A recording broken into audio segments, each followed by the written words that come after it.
मंचावर उपस्थित असलेले सन्मान्य महाराष्ट्र राज्याचे मुख्यमंत्री आदरणीय देवेंद्र फडणवीस साहेब, आदरणीय केंद्रीय मंत्री नितीन गडकरी जी,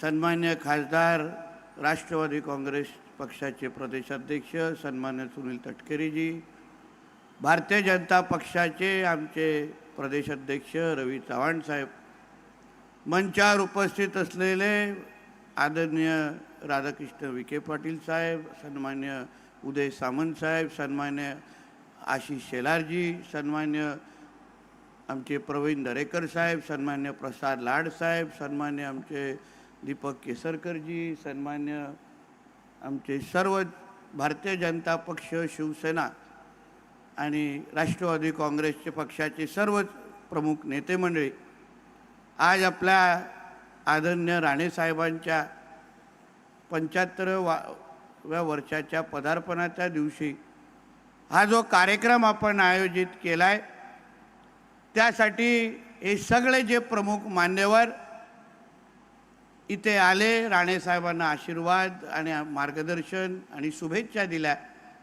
मी राणे कुटुंबाच्या वतीने आणि आपल्या सर्वांच्या वतीने सगळ्या जणांचं मनापासून आभार मानतो. राज्याचे मुख्यमंत्री आदरणीय देवेंद्र फडणवीस साहेब यांना मी जाऊन पत्र दिलं आणि साहेबांना विनंती केली. साहेबांनी कुठलाही विलंब न लावता असलेले सगळे कार्यक्रम रद्द करून नितेश मी नक्की येणार हे सांगून साहेब इथे आले. मी मनापासून आपले साहेब मनापासून धन्यवाद देतो. गडकरी साहेबांना तर फक्त एक फोन केला, आपलं नितेश कधी आहे, नक्की येतो, राणेसाहेबांना सांग मी नक्की येणार आहे असं सांगून हे आमचे सगळेच प्रमुख मान्यवर साहेबांच्या प्रेमाखातीर जे इथे आले, आपण सगळ्यांच्या वतीने राणे कुटुंबाच्या वतीने मी परत एकदा सगळ्यांचे आभार मानतो. इथेच थांबतो. जय हिंद, जय महाराष्ट्र.